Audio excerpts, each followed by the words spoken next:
following breaking news in the Trayvon Martin case. There's new DNA evidence in that case, along with the DNA test results released. Hundreds of pages of police documents were released as well by the prosecution, and interviews and witness sketches of the crime scene. NBC's Mark Potter joins me live from Miami. This forensic test released today specifically on the DNA found on the gun itself, Mark.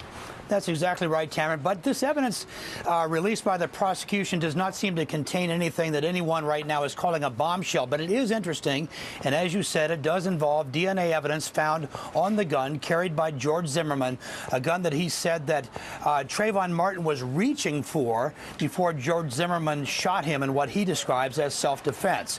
So according to reports released today, investigators on the grip of that gun, on the handle, found DNA evidence clearly from George Zimmerman, and they say that they were absolutely able to rule out any DNA from Trayvon Martin. So clearly he did not touch the handle of that gun. On the holster, there was DNA found from 3 individuals, predominantly George Zimmerman. The other 2 could not be determined. On the trigger and the slide of the handgun, there was insufficient evidence to determine any sort of DNA profile. So this is the kind of stuff that either side can use to help their case, or they can use the evidence a way that helps them. The prosecution might say that it shows that Trayvon Martin never touched that gun. The defense, however, would argue that that's not what Zimmerman said. What he said was that he was reaching for the gun.